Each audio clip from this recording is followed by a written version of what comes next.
Thank you for the download, the stream, the subscription, I hope, to Sam Roberts Wrestling Podcast. And by now, you probably want to see it live. We've been doing this here podcast for almost 3 years. And to celebrate the 3-year mark of Sam Roberts Wrestling Podcast, we're going to be live in New York City at the Highline Ballroom Tuesday, October 24th at 8 p.m. with one of my favorite guests, Bully Ray himself, formerly known as Bubba Ray Dudley. He will be there with me. He's going to be doing an interview. He's going to be breaking down wrestling in the state of wrestling. He's going to be part of a Q&A. He's going to be part of the meet and greet. Get those VIP tickets if you want to experience the entire thing and get the best seats in the house. The only place to get tickets, HighlineBallroom.com. Look for the Sam Roberts Wrestling Podcast banner or link there on the page, and enjoy the show. This is Sam Roberts Wrestling Podcast. All right? All right. Ladies and gentlemen, welcome to Sam Roberts Wrestling Podcast. Introducing your host from New York, here is Sam Roberts. Here he is. What a day, what a day. Welcome, Sam Roberts Wrestling Podcast, and we got a hell of a podcast for you. A hell in a cell of a podcast for you. Lots to break down from Hell in a Cell. I saw a lot of you guys wanted me to do a bonus State of Wrestling right after Hell in a Cell. I probably would have. I was so excited. I was in bed, and I was like, well, I can't get out of bed and just go downstairs and do a bonus podcast. You know, I got to go to sleep. But then I couldn't sleep because I was super excited about the pay-per-view. So I probably should have just done a podcast. I will, by the way. You know, I'm building a studio that's like an audio and then also a video, an audio-visual studio, so that I'll be able to go live and do stuff like that for you. Like, I would love to be doing pay-per-view post shows and stuff like that for you when I'm at home. I mean, why not? If I could just do it in my own studio. But the contractors, I'm building, there's a floor to the studio, you know, and they're just taking forever. I can't tell you how annoyed I am. They're taking forever to come and do the floor. I feel like if I just learned how to do flooring and then did it myself, it would be in less time. So maybe that's what I do. But either way, in the coming weeks, months, we're going to be doing a lot of fun stuff out of Not Sam Studios. But a lot to talk about today from Hell in a Cell and also the aftermath of Hell in a Cell. We'll get into the Neville stuff. We'll get into War Games coming back, everything. So much great feedback, and I appreciate all of it from last week's show with Bret the Hitman Hart, of course. Very opinionated. You got to respect the Hitman for having his opinions. Controversial, too. Some people, they thought I was kissing his ass. Some people thought I was respectful. Some people thought I was a jerk. Some people thought he was a jerk. Some people thought Eric Bischoff was a jerk. Some people, I don't know. Some people just enjoyed the interview. But I like to be fair, okay? I don't know about the President of the United States or these late-night show hosts, but I believe in equal time. So I reached out to Eazy-E himself. Eric Bischoff has a great podcast called Bischoff on Wrestling. It's on the MLW network, which, you know, does awesome as far as wrestling podcasts go. But I reached out to the guys over at MLW, Court Bauer, and said, hey, man, I'd love to talk to Eric. I said, this is a lot of wrestling websites are picking up quotes from the interview that I did with Bret Hart, where he talked about his thoughts on Eric Bischoff. And I want to talk to the guy. I want to give him an opportunity to not just talk about Bret Hart, but just, you know, I felt like last week Bret came on and he gave all you guys his thoughts and opinions on Eric. So I thought that the best thing that I could do was give Eric a chance to show you guys who he is. So that's who my guest is this week, the guy who was in charge of WCW during its hottest times, guy who was in WWE, a guy who was in TNA, a guy who wrote the book Controversy Creates Cash, and one of the most controversial figures in the history of wrestling. Ladies and gentlemen, this week on Sam Roberts Wrestling Podcast, my guest is none other than the man himself, Eric Bischoff. And now, the Sam Roberts Wrestling Podcast interview. Well, I thought it only right that this be the week that for the first time, and we've tried to do this before, but it hasn't panned out, and I wanted to make sure that it panned out this week. Ladies and gentlemen, welcome to Sam Roberts Wrestling Podcast, Eric Bischoff. What's the haps, man? Just enjoying another day in the rodeo capital of the world, Cody, Wyoming. Well, that's what that's what beautiful fall day. Winter's not too far away, kind of around the corner, but it's kind of cool. Yeah, that's one of the things I was wondering about, because like a lot of people, I've seen the DVD that WWE put out, and it seemed like the spot that you were in, walking around in the mountains, your dog was following you. It wasn't on a leash. It was just like your buddy, and everything seemed perfect. You were there with your wife. It was all good. And I kind of feel like you would let go of wrestling happily, but somehow podcasting has brought you into not only talking about wrestling a whole lot again, but watching and presenting opinions. How did you leave Paradise to get back into wrestling? Well, I haven't left Paradise. I'm still here. Fortunately, with podcasting, I'm able to do it wherever I am. So I'm looking out the window at the place I love to live, and everything's cool. My dog's downstairs. I just got back from a nice hike with her, so it's all good. But I've never really left wrestling, emotionally or in my mind. I'm not active anymore. I'm on the outside, kind of looking in. But it's been a big part of my life, all of my life, really, since I was probably 6 or 8 years old, as a kid growing up as a fan, and obviously, it became a big part of my career. So I've stayed close to it, just not active in it, if that makes sense. It does make sense, but I feel like, and maybe this had more to do with how close you were, because other times when you've left wrestling, it seems like, for instance, when you left WCW the first time, you were pretty public about you went off and you went fishing and you left wrestling, and that was probably the first time you'd left wrestling ever. So that was probably pretty necessary to your soul. But before you were in this podcasting game, did you keep up with what was going on, or do you kind of enjoy not having to keep up? Well, I left WCW in 1999, came back in 2000, was there for, a cup of coffee, left WCW again, ended up in WWE, spent 4 or 5 years in WWE, and then, did a short stint with TNA. So, wrestling is always, I've had a little bit of time off, but for the most part, up until recently, I've always been pretty active in the business. But for me, now, I don't watch a lot of wrestling. I drop in. For example, I watched Monday Night Raw last night, or at least a portion of it. I can't watch 3 hours of it, probably anything, to be quite honest about it. Mm-hmm. But I do drop in if there's something in particular that I know is going to happen, or I think might happen, or if it's something going on with someone that I know personally, I'll drop in. But for the most part, I don't watch on a regular basis, and I'm fine with it. I stay in touch with the product. I'm well aware of everything that's going on, but I don't feel the need to sit and watch 5 or 6 hours of wrestling a week. Yeah. Now, you had to do the 3-hour TV thing when you were doing Nitro a little bit. Is it as difficult as it would appear to be to program 3 hours, not just for a pay-per-view, but for like a regular wrestling television show? 2 answers to that. One answer is no, it's not hard. It's really no harder to format a 3-hour show than it is a 2-hour show. But formatting it to be entertaining and holding the audience's attention are 2 entirely different things. And yes, that's very difficult, because as I just said, and I don't think I'm much different than probably your average person out there. Just to sit and watch 3 hours of wrestling, no matter how much of a wrestling fan you are, you start tuning out. You'll drop in and out based on what's happening, but it's just too much.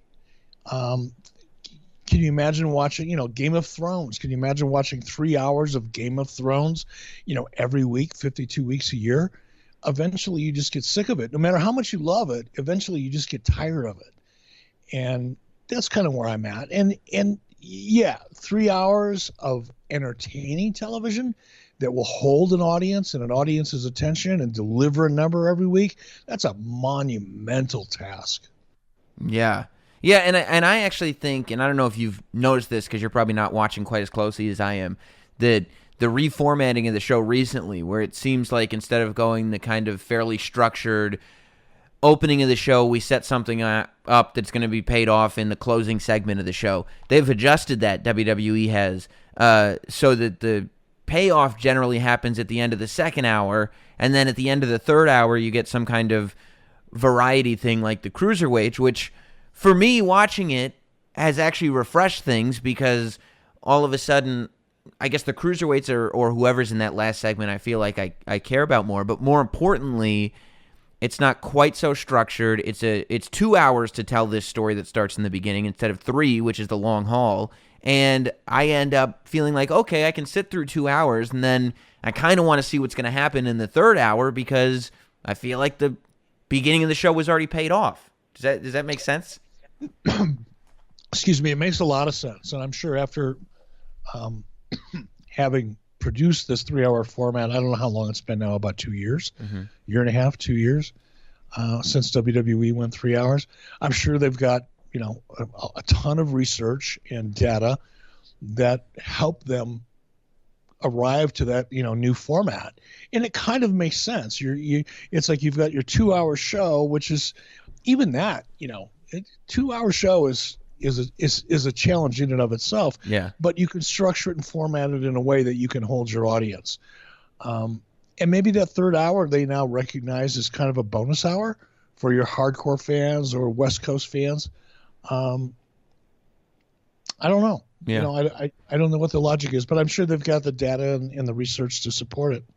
When you got into this podcasting world, and it wasn't just telling your stories, but it was also analyzing the modern day product, does a bug get in your ear a little bit when you start, like, for instance, getting your hands on what you think of the Bray Wyatt thing, and you can now tell an audience, this is what I think of this, why it does or doesn't work, and then you end up, obviously, I see you on Twitter, you get the feedback from people, and when your creative ideas, when they're resonating with your audience, do you start to feel like, oh, maybe I should be back in this creative thing. Maybe I should be back in this wrestling world?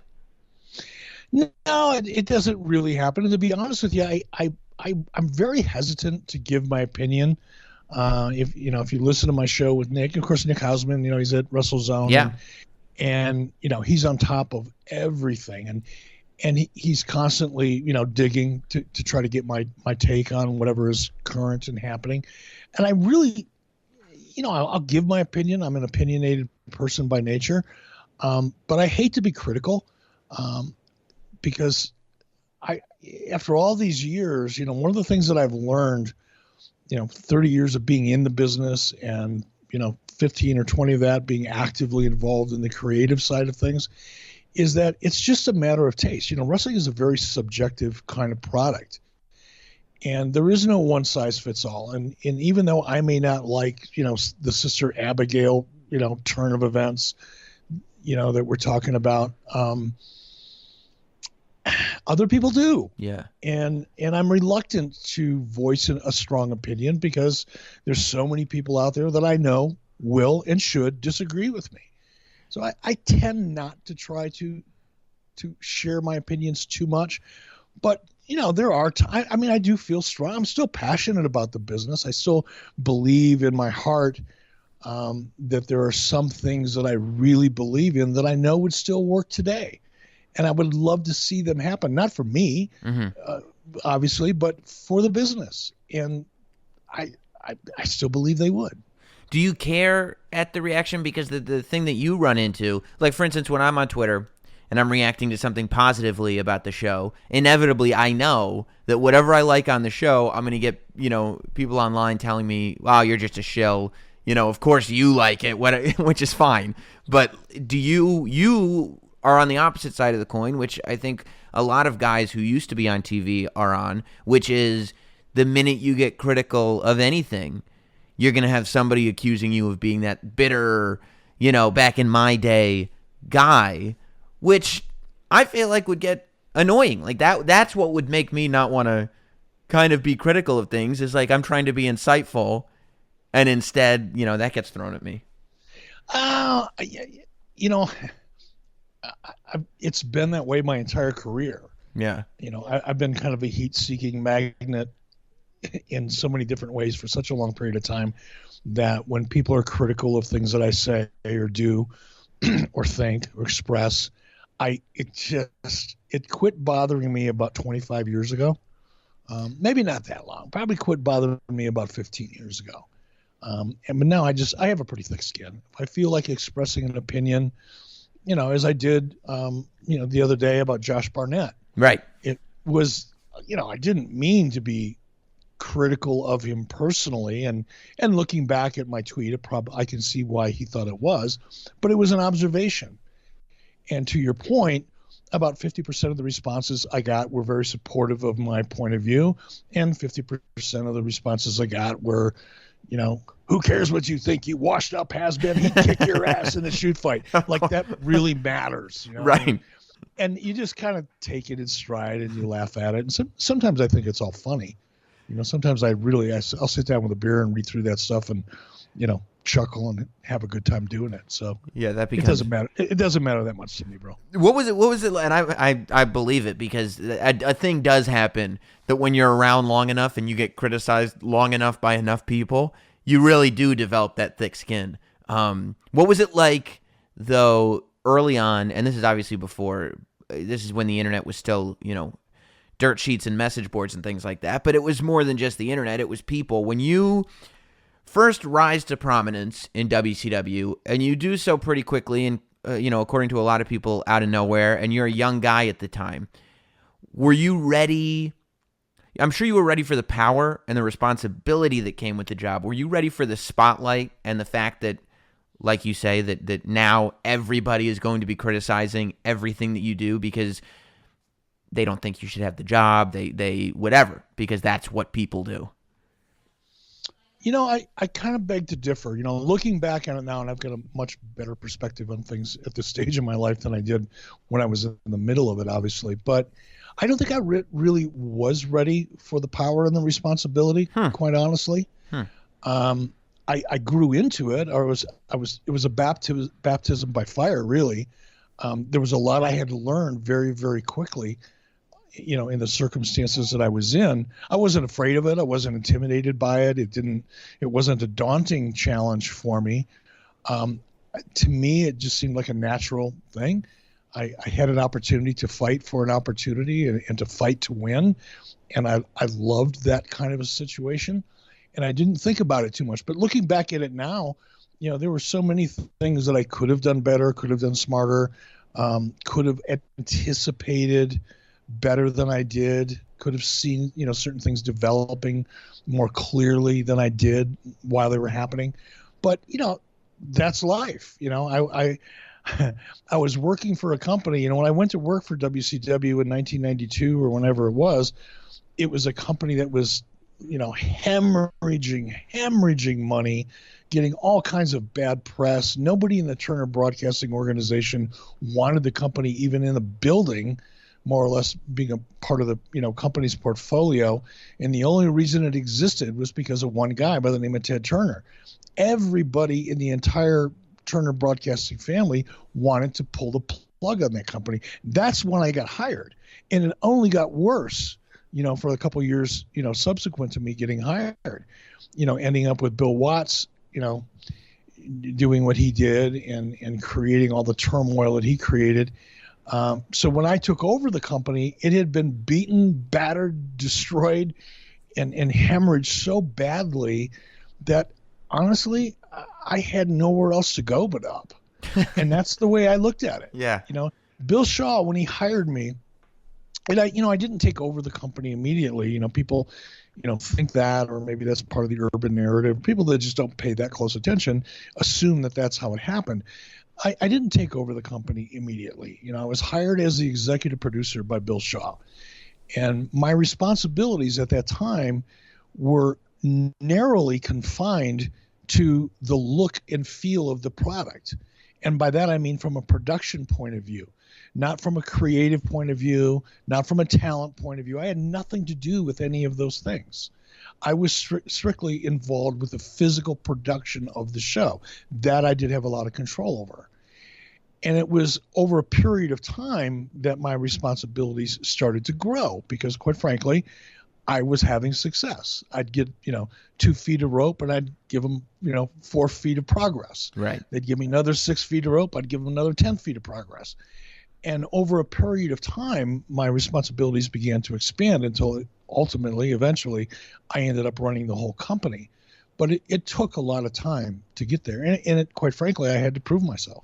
At what point did you feel like that thick skin had developed to the point where not only are you ready for criticism or whatever, but you actually yourself, at what point were you ready for the job? If you weren't quite ready for it when you first got it, at what point in your career were you like, what was that? Okay, that was Eric when he was ready for it and running on all cylinders. And that's a really, really good question. I don't think I ever really was. Huh. I was young enough. And, I'll be honest, I'd never worked in a corporate environment before. I had no understanding of corporate culture. I was brought into the situation I was brought into, WCW being what it was, as we discussed. I was thrust into a position where I had nowhere else to go but up, quite frankly, because it had been battered and bruised so badly by my predecessors. And I just looked at it as a challenge. And it wasn't until I left Turner and probably a couple of years later where, just because of my experience, in the other things that I've done, that I was really able to look back and go, wow, you really, really weren't ready for that position in that kind of a corporate environment. And by that kind of a corporate environment, I mean AOL Time Warner. Right. I was still operating up until the day that I left, on September 10th, 1999 was when I was asked to leave the first time. I was operating, the way I had for the previous 3 or 4 years, which was just go with your gut, work your balls off, take as many risks as you can, and hope that you deliver.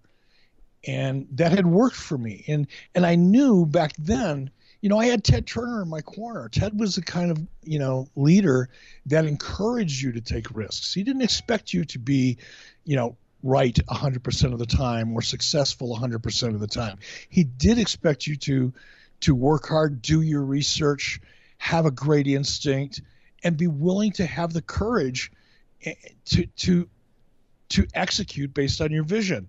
And he rewarded that. He was a real entrepreneur in that respect. But the AOL Time Warner culture that I was thrust into kind of unknowingly and being very naive to that type of a corporate culture was exactly the opposite. So I was operating in kind of one universe, in a very entrepreneurial, grab it by the balls, make it work kind of world, which had been working for me up until the AOL Time Warner merger. And while Ted was still the captain of the ship. But once Ted was no longer captain of the ship, my approach to business was the antithesis of what, my peers at AOL Time Warner expected of me. And I was too naive to know that. Well, and I'm sure at that point there was also the ego that had developed in taking this company that was hemorrhaging everything and turning it into, for a period of time, the number one wrestling company in the world. Like, I would imagine that if new bosses come in, you don't want to do what they say because what you say is what's worked. So who are they to tell you what to do? It really wasn't that. I know there's, probably an urban narrative out there that suggests that I had this major ego, and it wasn't that. I mean, I would have had an ego. That's the only reason why I assumed it. No, but I mean, I've heard it before and I've read it before, and people have those opinions, and for whatever reason. But for me, it wasn't ego. It's just that I knew. Right. I knew what I knew. I knew what I learned. I'd experienced the failure that a lot of executives above me were convincing me to attempt to try again. I knew what was right. I knew what was wrong because I knew my product. Whereas a lot of the executives that I was dealing with later on, right before I left, quite honestly, there were several of them that didn't even know what night of the show Monday Night Nitro was on. Right. It's like, they knew nothing about the product. They knew nothing about, where we had been, how we had gotten to where we were at that point, 97, 98. Mm-hmm. They had no understanding of it, yet they were really, front and center and ready to tell me how to run a company that they knew nothing about.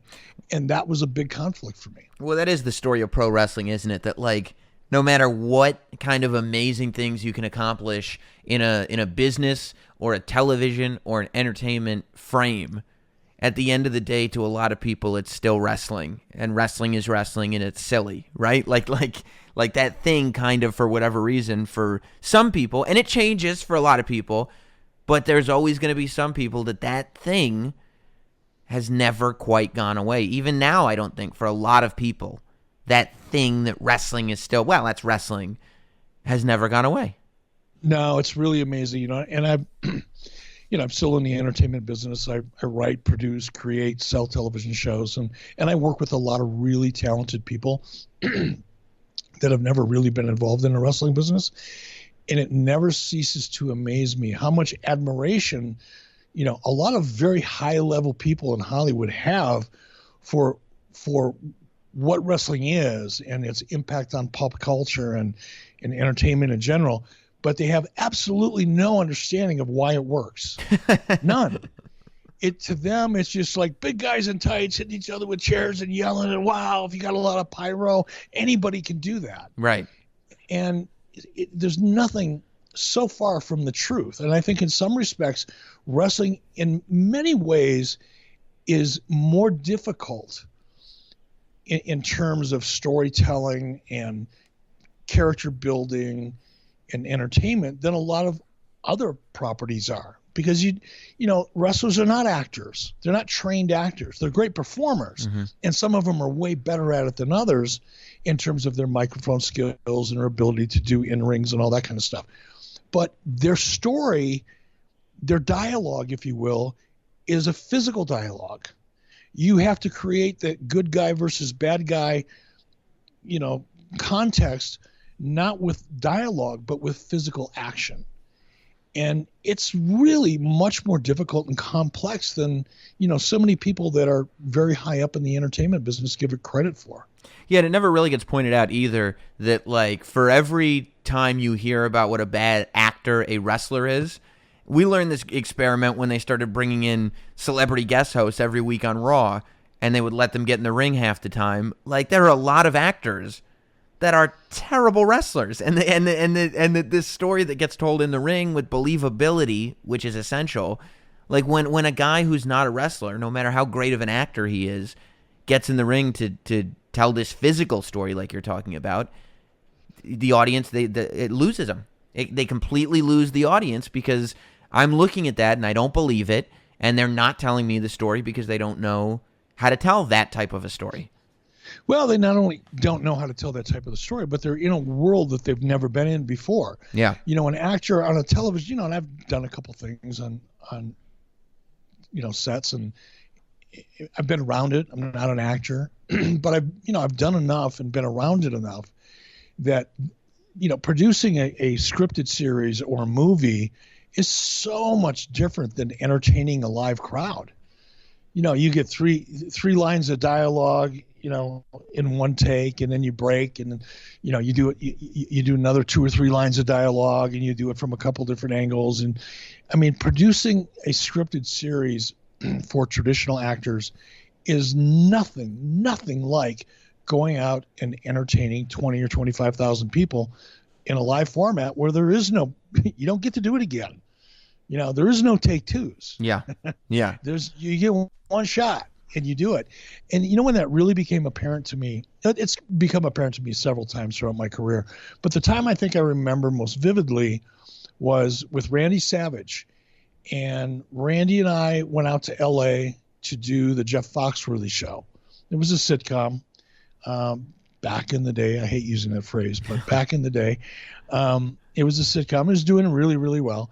And they had an episode written that was about wrestling, and Randy and I flew out, and we were both in it. And I remember at the end of it, Jeff Foxworthy came over to me and he said, "Man, I can't believe what a natural Randy Savage is." And, the things that they had Randy doing were not that difficult. It didn't require, you didn't have to go to, you didn't have to go to acting school. Yeah. You didn't have to study Shakespeare, right? But for Randy, it was second nature. It was easy for him. but actors are just not used to being handed a script and saying, okay, this is what we want you to do. Ready, take one, go. And then doing it Yeah. in one take. Right. It didn't take 30 or 40 takes, which is what actors are used to. Not hey, we just wrote this just now. We just thought of here. We just wrote this here. You got to go live. Here's the script. Go, go, go. And then you go and you just do it. And however it comes out, that's how it's done. Or better yet, here's the script, just go out there and wing it and see how it turns out. And then being able to get a feel for that scene in that moment and deliver something that was probably better than what was originally written for you. Yeah. Yeah. Now, so, you talk about the shape WCW was in when you first took over as executive producer and how it was in such terrible shape and everything. What is the difference between Eric Bischoff comes into WCW, he starts doing his work. A few years later, Hulk Hogan comes and joins, and the two of you, with everything else that you guys did, but the two of you at the forefront kind of reinvent this company and turn it into a bit of a juggernaut. What was the difference when you guys kind of tried to do it again in TNA, and obviously it did not work out? Well, we didn't try to do it again in TNA. The only reason TNA hired me is because they had no choice. Dixie Carter wanted Hulk Hogan. That was obvious. Mm-hmm. But Hulk didn't trust anybody in TNA. And I don't say trust in the sense of being devious or malicious or anything like that, but he didn't trust their judgment or their ability. And he certainly didn't trust Vince Russo in any way, shape, or form. And Terry made it pretty clear that if he was going to go to TNA, I had to be there to kind of oversee whatever creative was involved with Hulk Hogan. And that's really that was my only job. I didn't go to company meetings. I wasn't involved in any financial discussions. I mean, my role was really just to oversee creative as it related to the Hulk Hogan character. Now, over time, that changed. My role kind of evolved. And some of that was just natural. Some of it was because of things that were happening internally. And I had more influence over the creative side of things. But neither Hulk or I had 1 ounce. There is no measure of control that we had over anything that had to do with strategy, tactics, anything to do financial, anything to do with that company. We weren't invited. Our opinions weren't asked for. That company was run by Janice Carter and Bob Carter and Dixie Carter, and we had nothing to do with it. So when you there was this, when I ran WCW, I had a lot of control over all aspects of the business. When I was working in TNA, I had no control over anything other than creative. And do you at a point just start to roll your eyes and be like, all right, well, I guess this is what we're doing? As in, I'm going to control what I have control over, and the rest of it, I just kind of have to, regardless of if I think it's the greatest thing in the world or not, just grin and bear it? No, I wasn't that mature about it. And even to this day, what I get pissed off about is, despite what people may or may not think, it's really got nothing to do with me. It has everything to do with blowing opportunity. As I've gotten older and more experienced and just been through, so much more, I recognize how difficult real opportunity and real momentum is to come by. And it's getting harder and harder every day in every business, not just in the entertainment business or the wrestling business. But the world is much more complex, much more competitive. People are much more adverse to risk. It is just a much more difficult time now than it was 15 or 20 years ago to be an entrepreneur and take a risk and have it pay off. So when I see people blowing opportunities, whether it has anything to do with me or not, I still get pissed off. That's usually when I speak up. It's because when sometimes and again, this is just something that I've learned. You're in the middle of a situation. Sometimes one is just incapable of really understanding what a great opportunity you have. And you really still, you don't know what you're missing until it's gone, And when I see people blowing opportunities, it just pisses me off. And that characterized the majority of my time in TNA. They just made just one stupid decision after another, and the last one compounded the previous one. I mean, I've never seen anything like it. It was really, really frustrating. To the point that you couldn't even apply logic to it. Like, okay, I don't agree with this. There was no logic. Right. There was no logic and nobody wanted to hear. Nobody wanted to listen. People that knew nothing at all about the wrestling business, nothing at all, didn't even want to listen to someone who did. And I mean, not follow their lead, not give them the keys to the kingdom, not let them have control, but just have a conversation and hear a point of view. But there was a tendency, I think, because everybody was so afraid.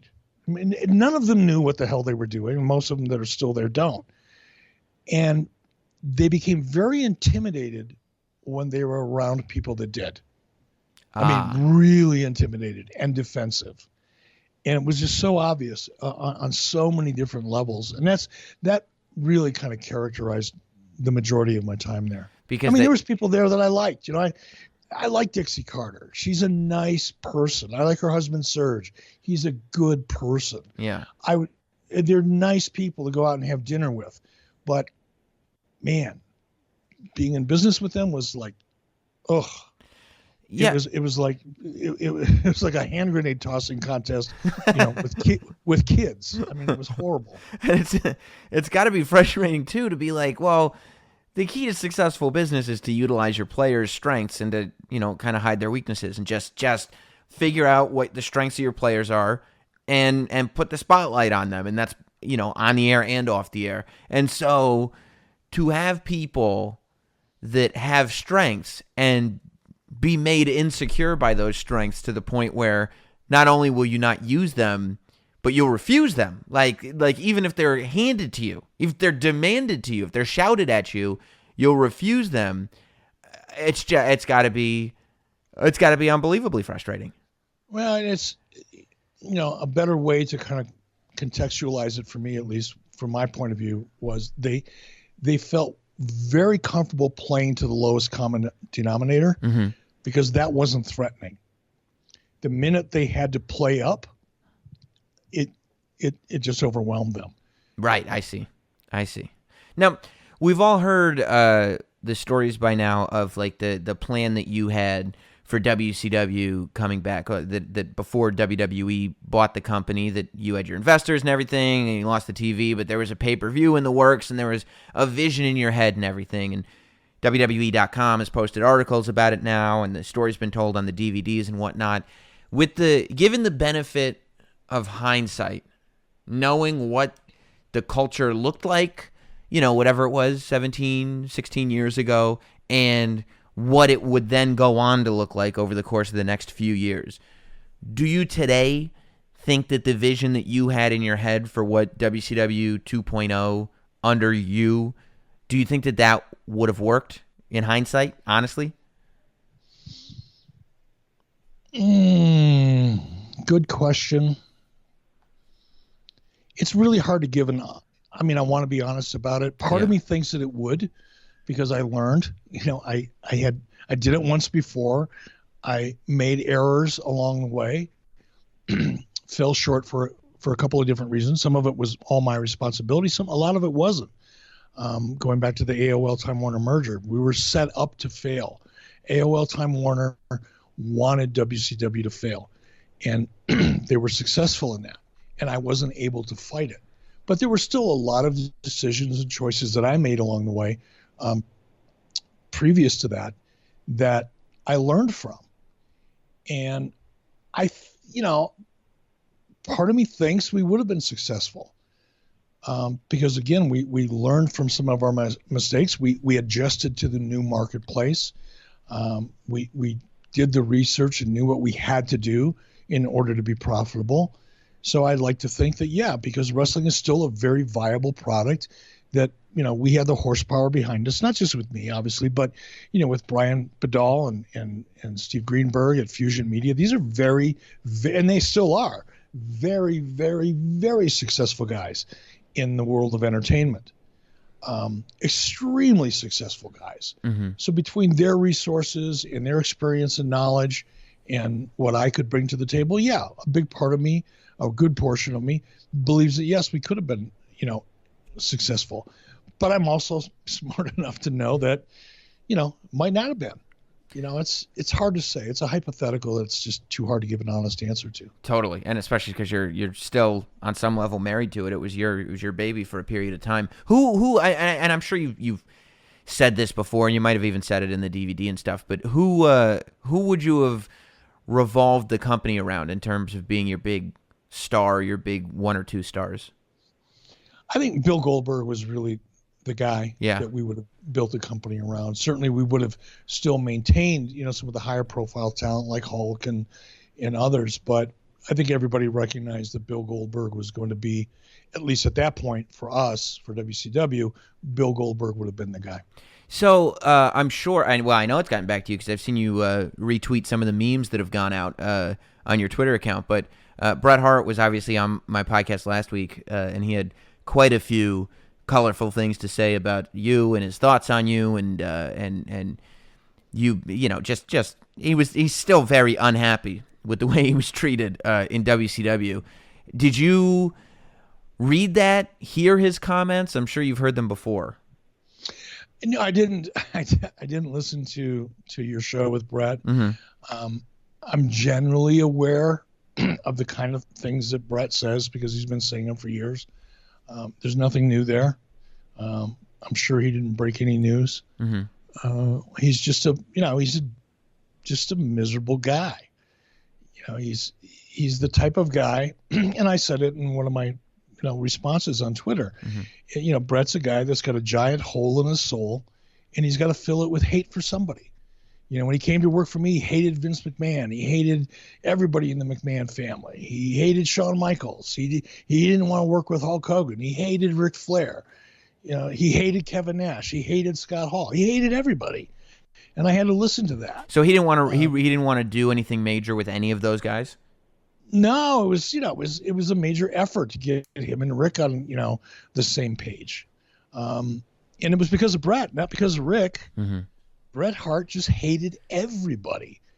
And if you've just watched him or listened to him over the years, he got a chance to go into the WWE Hall of Fame, so he buried the hatchet with Vince McMahon and Shawn Michaels. Of course he did. But,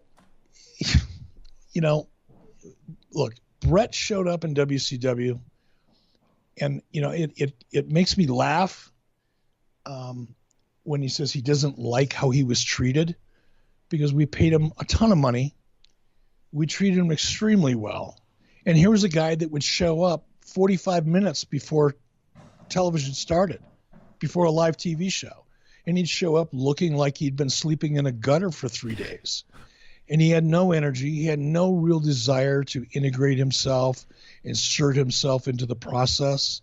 He wasn't at all passionate about anything he did from day one. See, this is where the crossing of streams happens, because on the show last week, Bret said that he showed up to WCW like eager to really put Vince McMahon in his place and make WCW, this big giant thing, and make Vince McMahon rue the day that he had ever, thrown Bret Hart out of the company.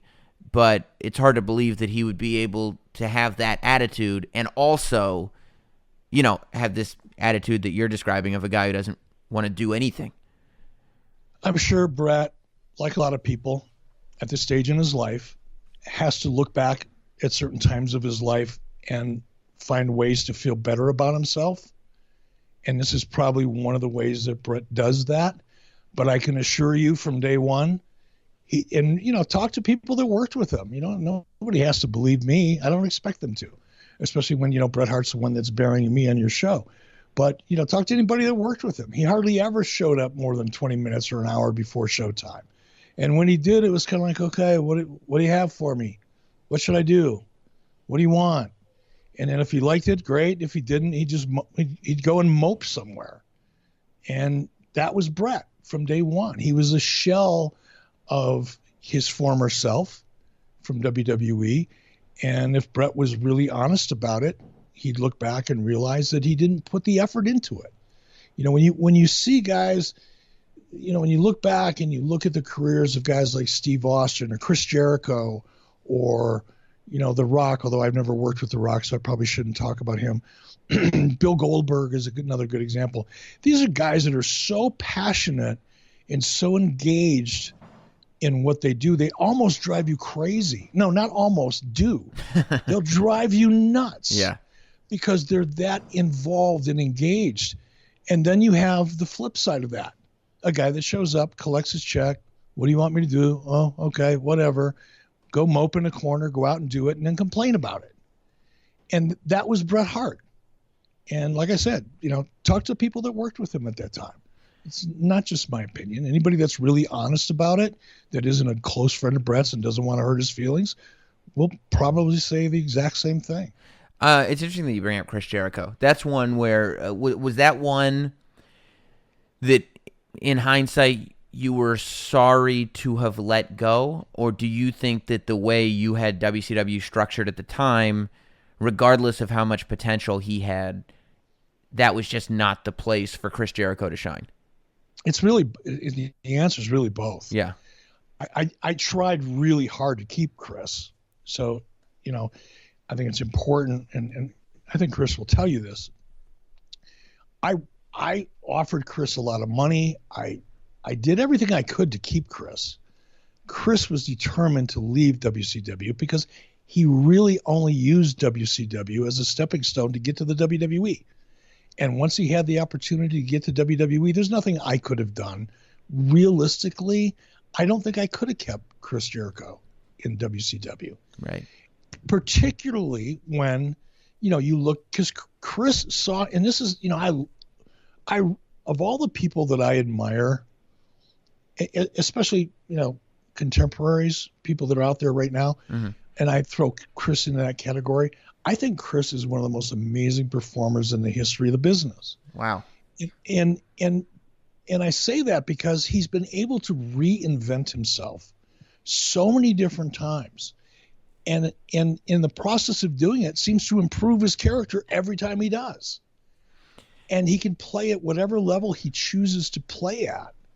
And not very many people can do that. You can, you bust your ass to become a Stone Cold Steve Austin or a Rock or a Hulk Hogan or a Ric Flair.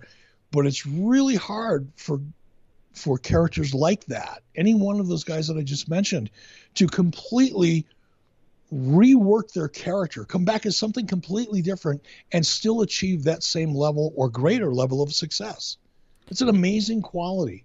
Yeah, especially when you look at, we're talking about as long ago as we're talking about, and then you look at Chris Jericho, and he just arguably got over the best run of his career. I don't think anybody would expect that out of anybody. So, you're 100% right about it being remarkable. And I'd be lying if I said I recognized that back then, because Sure. I didn't. I knew he was a great talent and I wanted to keep him. But, we had Bill Goldberg, we had Hulk Hogan, we had Randy Savage, we had, Sting. We had a pretty deep, main event level roster. And I did realize that there was no way I was going to be able to break Chris into that category within a time frame that he wanted to be in it. I just couldn't do it. And, I hated seeing Chris go. I really did. Was it difficult having that much star power? I would imagine, because just as you're mentioning these names, everything is clearer with the magic of hindsight, and now we're referring to these guys like they're legends. And I think, Macho Man Randy Savage is looked at, not that he wasn't looked at as an incredible performer then, but he is, he's on the Mount Rushmore of wrestling now. Is it difficult to have a promotion where you're like, okay, we've got Hulk Hogan, we've got Sting, we've got Ric Flair. We've got Lex Luger. Bill Goldberg. We've got Bill Goldberg. We've got, the NW. We've got Scott Hall and Kevin Nash. We've got all these guys. We also need to figure out where Randy Savage, who in any promotion on the planet is if not the top guy, where does he fit in? I don't think we can relate in 2017 to a promotion having a problem of where do we fit in Randy Savage. Can you imagine, and this will be a little bit controversial, but imagine what Vince McMahon would be going through and what the talent would be going through if 5 years ago they had 12 John Cenas. Yeah. That's what I had. Yeah. And it's really hard when you've got, 12 Stone Cold Steve Austins or 12 John Cenas or 12 Hulk Hogans or 12 Ric Flairs. And I'm not, I don't want to compare each one of those guys. That's not my purpose here, but you know what I mean. When you have 6 or 8 or 10 players that are all capable of playing at that level at any given time, if you've got 10 of them, the other 9 of them are pissed off. Sure, yeah. Because they're not playing at that level. And it is difficult. Yeah, I can only... It's like having 12 starting quarterbacks. Yeah. It can be. And draining. none of them understand why they're not the one on the field at any given moment. So what do you think right now of WWE? So they bring the cruiserweights in, and I was going to say bring back the cruiserweights, but this is the first time the word cruiserweight has been used in WWE. So they bring the cruiserweights in, whatever it was, a year ago or so, and now we find out, a few weeks ago that they're running Starrcade next month as a house show. And then last week we find out that War Games is coming to NXT. I mean, are you kind of, not that these were all your ideas, but they were all, the Cruiserweights was your idea, but they were all WCW properties. These were all your properties. And I mean, I don't know if people who weren't watching at the time can really appreciate that during the Monday Night Wars, not only was the idea of Vince McMahon ever using a WCW property outrageous, the idea of Vince McMahon referring to a WCW property as, anything but dog excrement was outrageous. Yeah, but, everything changes with time, and now WWE owns that intellectual property, and we see a lot of it on the WWE network. They're monetizing the hell out of it. Yeah. And they're exposing a lot of that content that, quite honestly, there are wrestling fans now watching the WWE network that never heard of WCW or Starrcade or War Games. They were too young, or they weren't wrestling fans at that time. So it's a whole new generation of fans that are now becoming familiar, with the legacy of sports entertainment, professional wrestling, at least WCW's role in it, that had never heard of it before. So it only makes sense that they would expand, their ability to monetize it and extend it in as many ways as possible. So I think it's great. I'm happy to see it. I would much rather see, War Games was Dusty Rhodes, Starrcades. That's Dusty Rhodes. Right. It wasn't Eric Bischoff. That right. wasn't Ted Turner. It wasn't anybody but Dusty Rhodes. And I think, for new fans to see it and learn about it, and understand that legacy, I think is a wonderful, wonderful thing. Do you, from a production standpoint, I'm interested to see what happens, because especially for War Games specifically, because I always thought that was one of the reasons why, the World War III Battle Royal and the War Games match never made it to WWE TV, because from a production standpoint, it makes for kind of an awkward show. I don't know if you found this, but did you feel like it made for an awkward show when leading up to this match, you've got a spare ring or two, in camera view kind of for the whole pay-per-view? Yeah, it was. World War III was my idea, by the way. Yeah. That one I will take credit for, for better or worse, probably worse in most people's mind. But it did, from a production point of view, it was more than awkward. Yeah. It was completely distracting, very hard to work around, and not the most visually stimulating property that I've ever had anything to do with. Yeah. What do you think of your old pal Dennis Rodman being our conduit to North Korea these days? I mean, I'm surprised that more people don't ask you, but I feel like you're the guy to ask about this. Obviously, you spent a good amount of time with Dennis Rodman on a personal and a professional level. Is it kind of? I spent time in Pyongyang, North Korea. That's right. Of course you did. As a guest of the North Korean government. Of course. Wow. Of course. I didn't even put two and two together. That's kind of remarkable. Of course you did.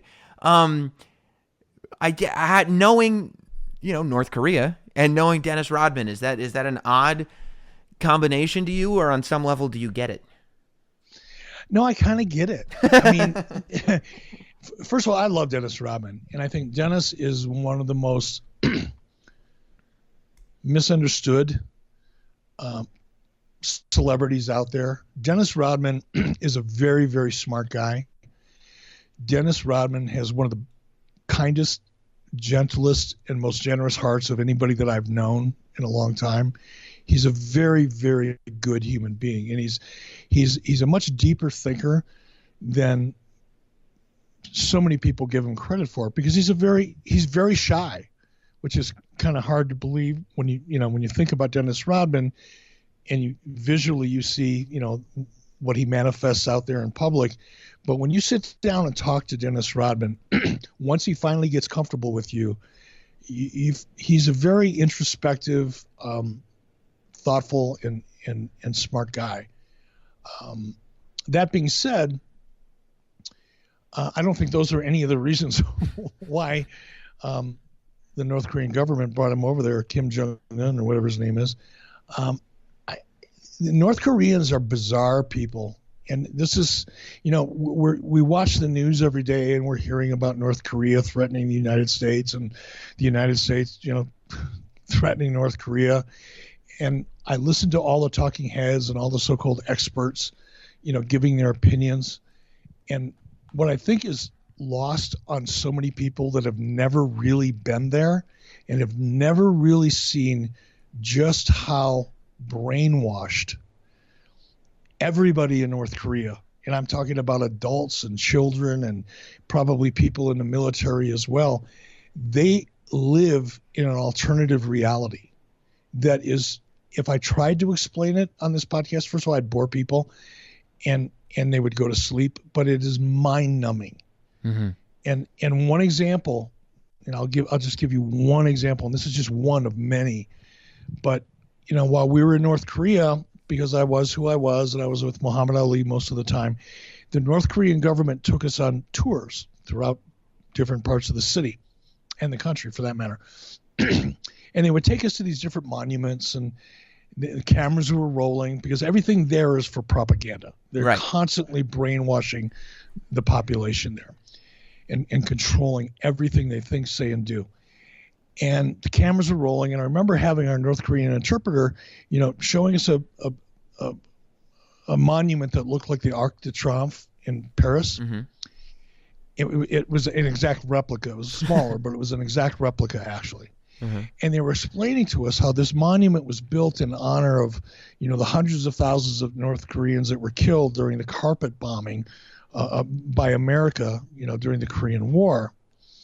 And then this North Korean went on to explain how the North Koreans defeated the Japanese in World War II.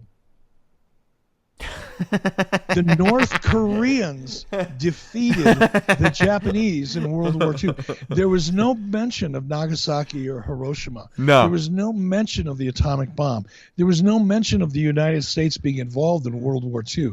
What they have taught their citizens, the people that, that live and work there every day or enslaved there, is that the North Koreans, under the great leader of North Korea at that time, defeated the Japanese and ended World War II single-handedly. That's an example, and everybody believes it because it's all they know. They're completely isolated and shut off from the rest of the world, so they don't know any better. So you've got all these North Koreans in the military and in the government that literally have such a distorted view of the world that that makes everything more frightening than it already is. I find the whole thing fascinating. There's actually a great book. I don't know if you know him. I know you keep up with a lot of the pundits, but there's a guy named Michael Malice who has a great book on North Korea called Dear Reader, and it's written as Kim Jong-un, but it's as if it's his autobiography. But Michael he spent time in North Korea, and he's researched all the documents, and he's become an expert on this. And so, yeah, I mean, I find the whole thing just endlessly fascinating. It is the most bizarre experience Yes. of my entire life was going to North Korea. Yeah, next time we talk, like, that will probably be the only thing that I want to talk to you about. Now that I just recall that, as far as stuff you did in WCW at the height, is sitting behind the desk at the Tonight Show, like, is that the most kind of surreal as a TV kind of guy? Does it get kind of cooler and more surreal than that? You know, I don't think I appreciated it as much as I should have at that time. Yeah. To me, it was, I mean, I did. I mean, I knew at that moment that was a pretty big damn deal to throw Jay Leno off his own set, take over the Tonight Show, put my feet up on the desk to pretend it was mine. That was a pretty cool moment. Looking back at it now, it's even cooler than it was at that moment because I appreciate it more now than I did then. Right. Before I let you go, my question to you is, I know that you don't watch every single week, but knowing what you know, save John Cena, save Roman Reigns. If you were to start a wrestling promotion today and you could have your hands on any talent, who would your guy be today? Save John Cena, Roman Reigns, Brock Lesnar. No obvious answers. Like, who's the guy that you would pick? You know what? Watching last night, I really like Braun Strowman. Yeah. I would turn the volume down on him just a little bit. To me, he's a little overly animated, and he doesn't need to be. I mean, he's a larger than life character when he gets up in the morning and has a cup of coffee.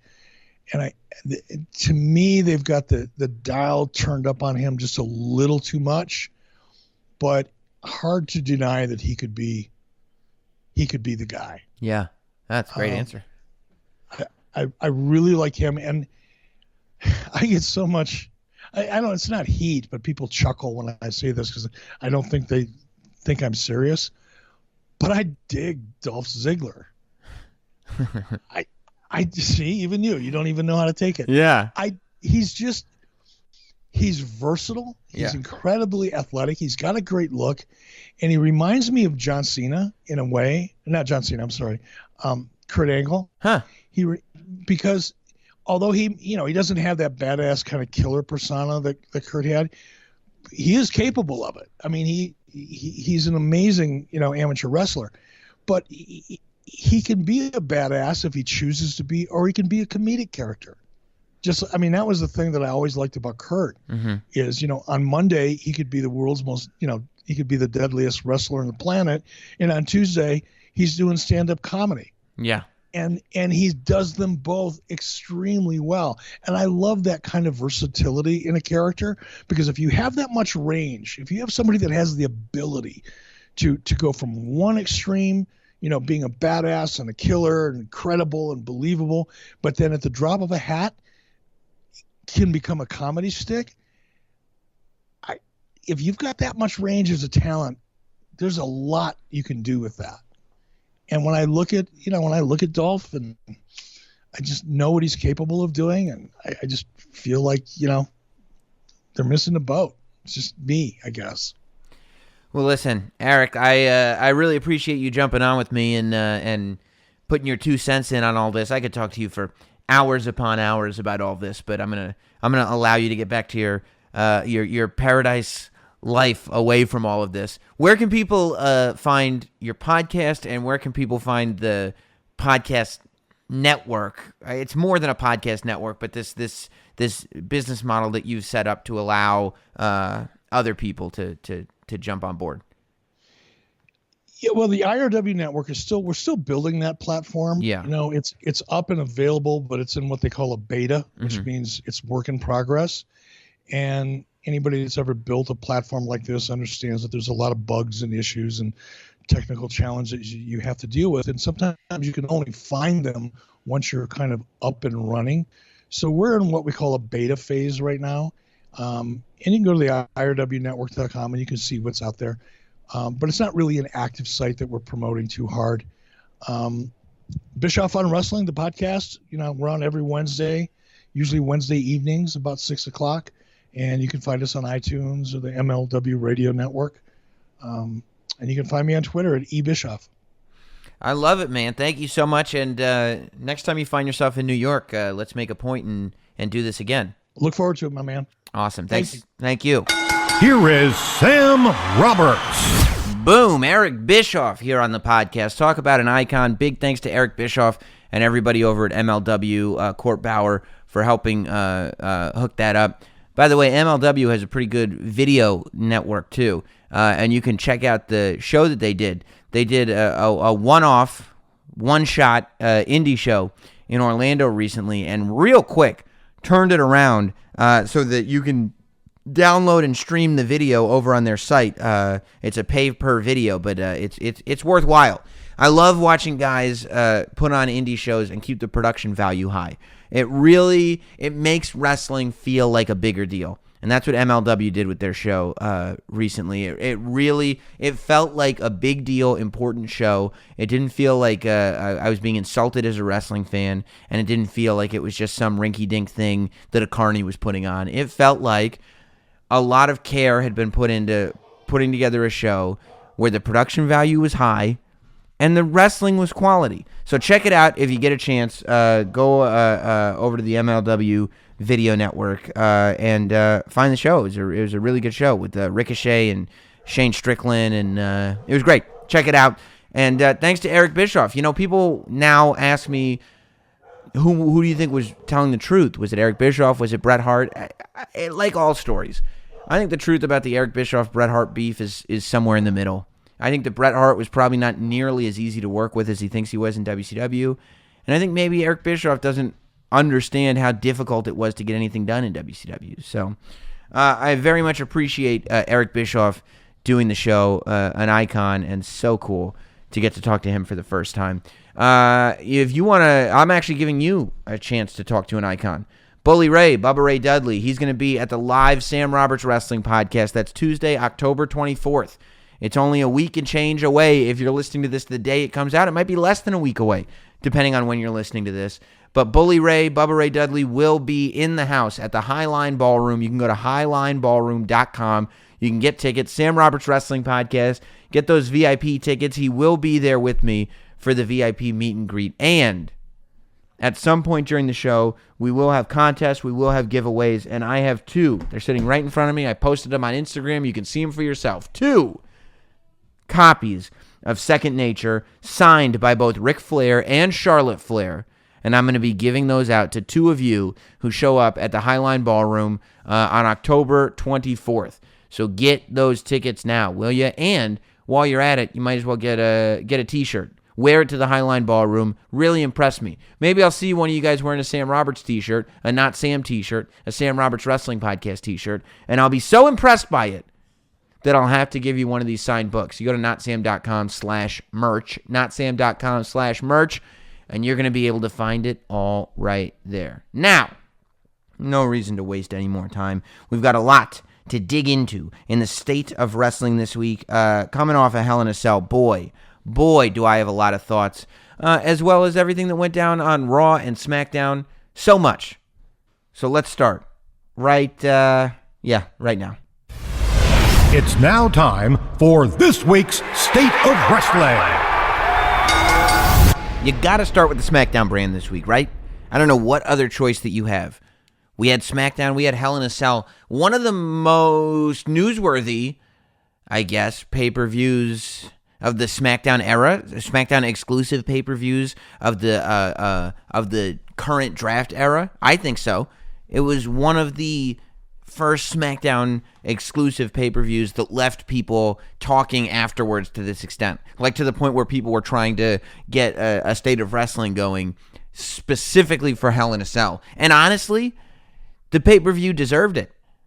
The newsworthiness of the pay-per-view deserved to have its own State of Wrestling thrown in there somewhere. I'm only one man, What can I do? I'm one man. However, I'm going to say something that could be controversial, and I definitely will be controversial. It'll be disagreeable to some people, but it's how I feel. I want to preface this by saying that After watching SmackDown this week, and I tweeted it, so if you follow me, you saw it, I've come to the conclusion that at this moment in time, the Usos are, for my money, the best performers in WWE. Now, that's not the controversial thing that I was going to say, but I still think that's also very controversial. And hear me out on this. I'm talking about all-around performers right now in WWE, and that means in the ring, that means promo, that means the way the crowd reacts to them, that means believability, that means relevance, that means all of it.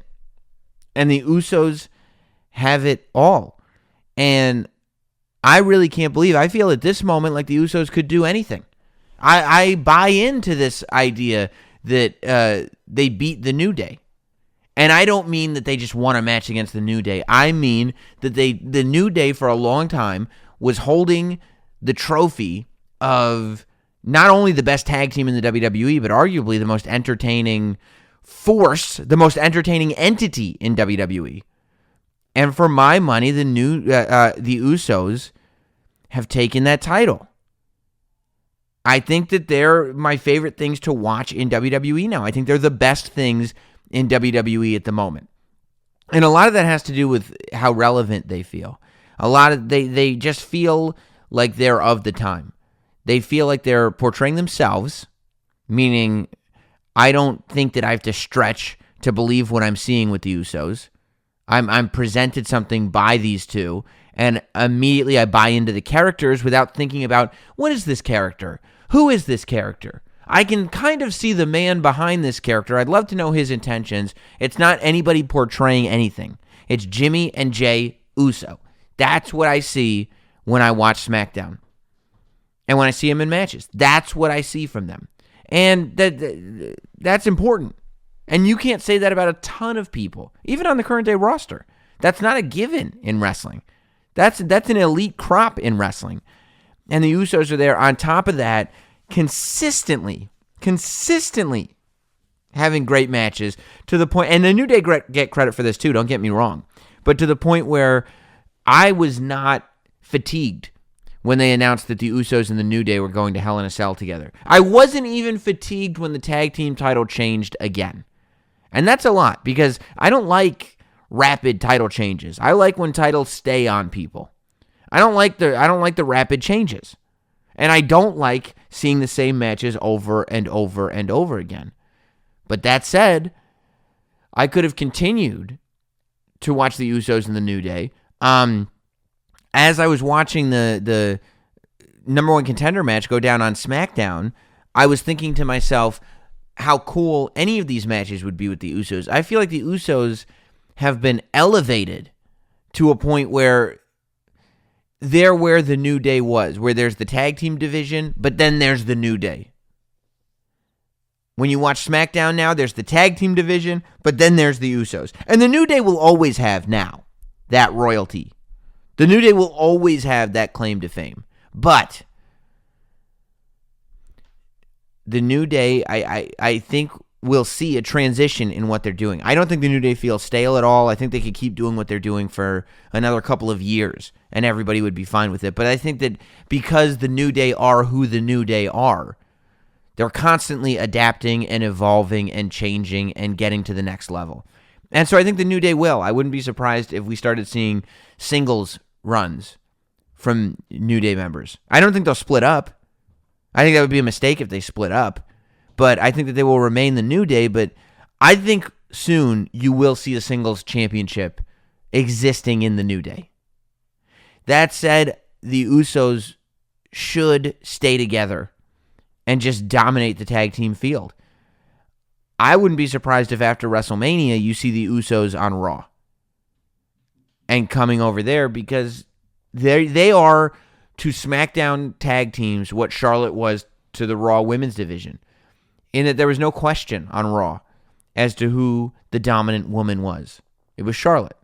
Now, there is no question about who the dominant team is on SmackDown. It's the Usos. And I would probably at this point, on paper, rather watch an Usos match than a match with just about anybody else on the roster. That's how high I am on the Usos right now. And I was not an Usos guy forever. I didn't care anything about the face paint, board shorts, kid-friendly Usos. I didn't care about that at all.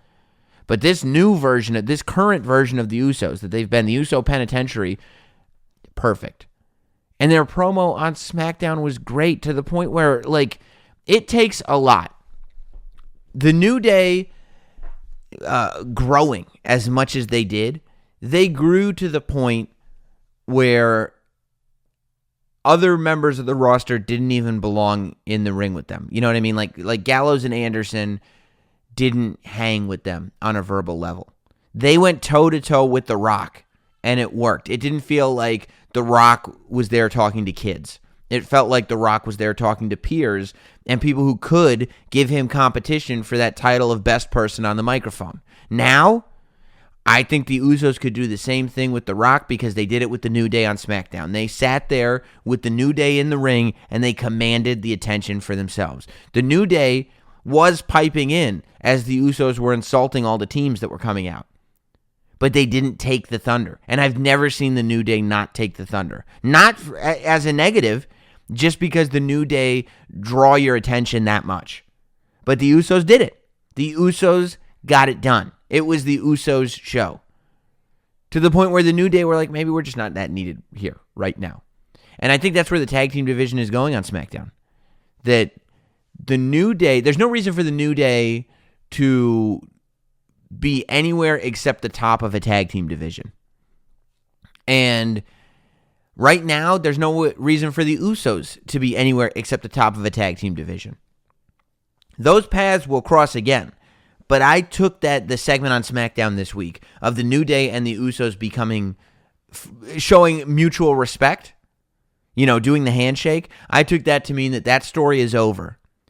Which means that, to me, the New Day don't belong on the tag team scene. There either needs to be another faction, another 3-person group for the New Day to compete with, or the New Day needs to start splintering off, and the members of the New Day need to start some singles feuds. Honestly, I wouldn't be surprised if the New Day started knocking on Jinder Mahal's door. I don't know who the New Day member would be, but if we had Jinder Mahal and the Singh brothers against the New Day, it wouldn't shock me. That's probably what I would do, honestly. We'll talk about SmackDown and Baron Corbin and AJ and all of that, but I bring up the Usos and the New Day because they had an unbelievable Hell in a Cell match at the pay-per-view over the weekend. Unbelievable. I didn't know at first. At the beginning of the match, they start taking out all the gimmicks, all the weapons that were painted in the different colors and everything, and all the fun stuff. And I didn't know. I didn't know if it was going to work. I was like, is this just going to be like a kind of a sideshow weapons festival? And then the Usos started doing those dives, the suicide dives in the Hell in a Cell, where it looked like they were killing themselves and whoever they were hitting. And then Big E started doing what Big E does, and Kofi started, and it was just unbelievable. I mean, those guys came shot out of a cannon. You talk about an amazing way to start a pay-per-view. It's no wonder that, to me, the pay-per-view didn't really catch up with that match until the final match. That pay-per-view was bookended. Bookended. Everything in the middle was okay. But we started there. After I watched it, I was like, that was in the list of top best Hell in a Cell matches. And I'm not saying it's the best of all time, because I don't know if anything will ever hold a candle to Shawn Michaels and The Undertaker in the first Hell in a Cell match. You've got Undertaker and Triple H in the WrestleMania Hell in a Cell match. You got a handful. You got a handful of Hell in a Cell matches that are in the conversation for best Hell in a Cell match. There's a bunch of Hell in a Cell matches that were okay, or even non-memorable. But there's a handful that are some of the best of all time. And to me, both Hell in a Cell matches at the pay-per-view on Sunday were on that list.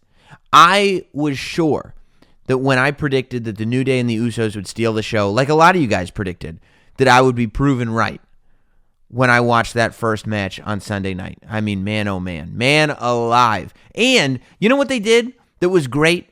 They stayed in the cage. It's definitely not the first Hell in a Cell match that stayed in the cage, but I think it's the first Hell in a Cell match. I don't know if it's the first. it's one of the few Hell in a Cell matches that stayed in the cage that was that good.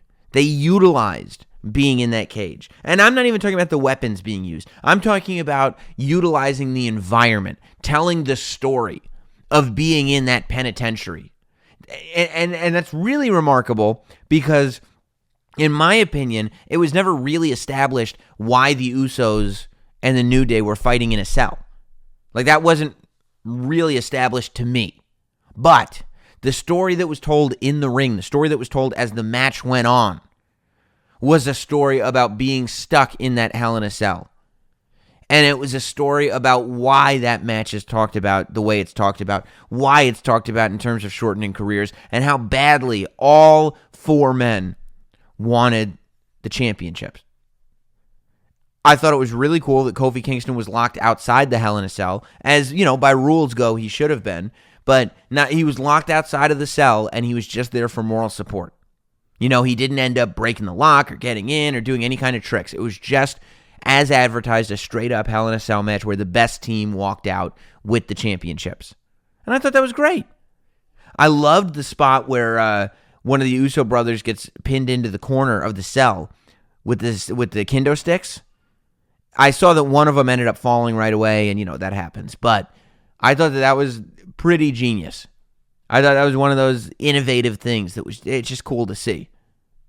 So I watched that match, and I'm going like, yeah, well, obviously this is the show stealer, right?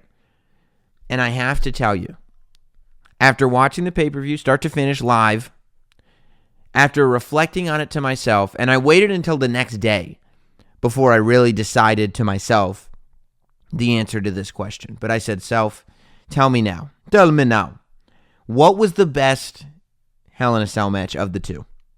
And honestly, I think Shane McMahon and Kevin Owens squeaked it out. Now, I think everything I've read from people is that they loved the Usos New Day match. And God bless you. Good on you. I think you should. And I have no problem with the fact that match is looked at as an amazing match, and there's no argument about it, and there shouldn't be an argument about it. But for me, and for the reasons why I watch WWE, I thought the Shane McMahon Kevin Owens match was better, and here's why. Because I know a lot of people did not like that match. A lot of people didn't like it. A lot of people thought it was a stunt show. A lot of people thought, you know, Shane was back to his old tricks of really not being as credible as some people, in the sense that he should not be looked at as a serious contender in a match against somebody like Kevin Owens. And that it was a whole bunch of risks that didn't need to be taken, and probably couldn't be taken by somebody who wasn't Shane McMahon. And maybe that's true. But to me, I didn't see it as a stunt show. I saw it as a Hell in a Cell match. I saw it as what you would expect from a Hell in a Cell match. I don't think it's fair necessarily to call it, you know, a stunt show, because I think that's what those matches are supposed to be. I think that the match between Kevin Owens and Shane McMahon was what it was supposed to be. But the reason why I call it one of my favorite Cell matches that has happened, and my favorite of the night personally, and it squeaked by the way. It squeaked by New Day and the Usos. But the reason for me that it sneaked by was the story. The story. And you guys know that to me is the number one in this world of wrestling, has always been the story. And I thought that Shane McMahon made a believer out of me, that he could take on Kevin Owens. And I believed his offense as he was doing it in the match. What really sealed the deal for me was the fact that as we're watching this match, as they're going up onto the roof, as they're climbing, as they're outside the ring, when they announced that this was a Falls Count Anywhere Hell in a Cell match, I made a stink face. I was like, really? Falls Count Anywhere Hell in a Cell? What's the point of doing a Hell in a Cell if it's Falls Count Anywhere? You know?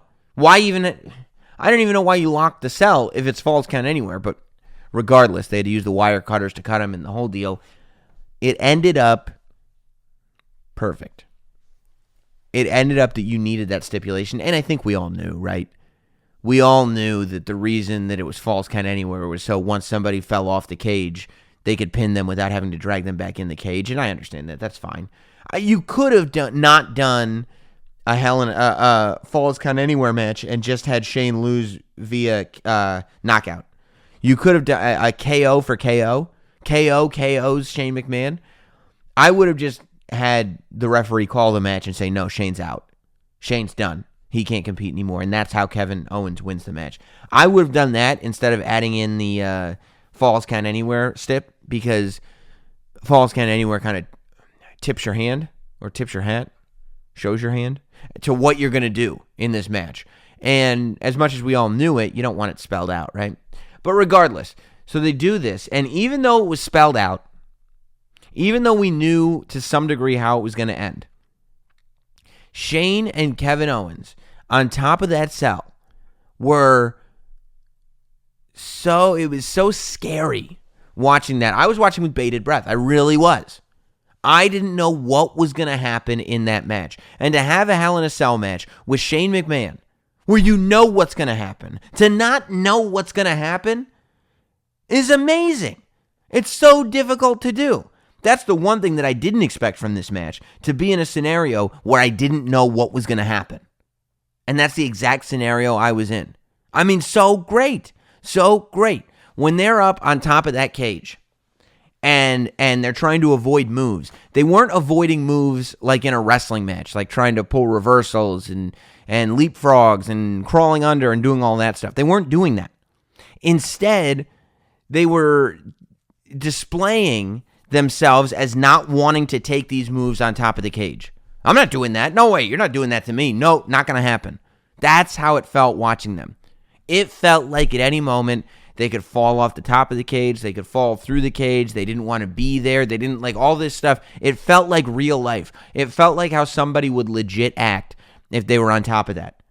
You know, for a second, when Kevin Owens is acting like he's going to, take a running leap off that cage, you thought he was. And then you thought he might have really chickened out. And then Shane McMahon crawls up.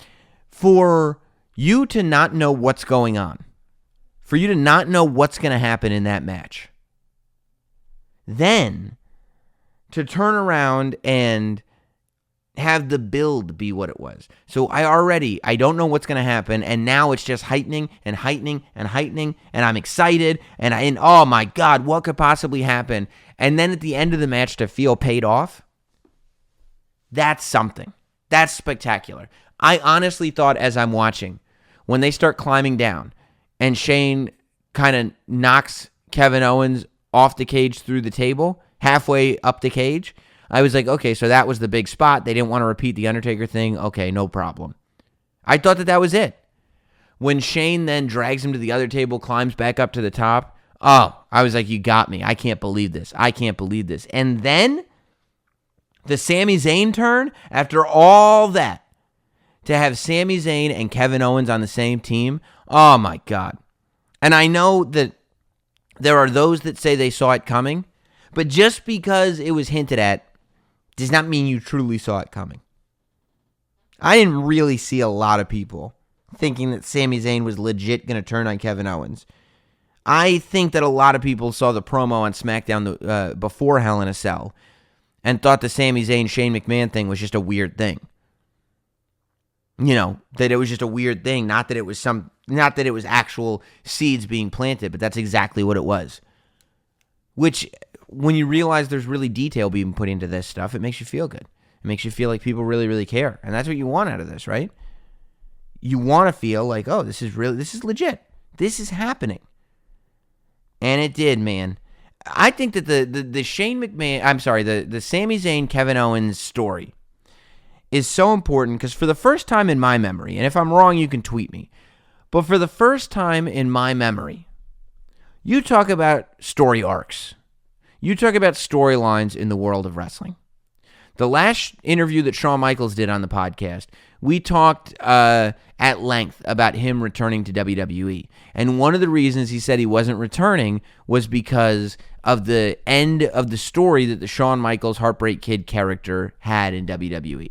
And as he explained his character in kind of artsy-fartsy terms, for the first time, I realized that in Shawn's head, he sees the guy who debuted, the guy who wrestled on WWF Superstars and WWF Wrestling Challenge with Marty Jannetty, the guy who kicked Marty Jannetty in the face, the guy who was a rocker, that character is the same character as the guy who was retired by The Undertaker.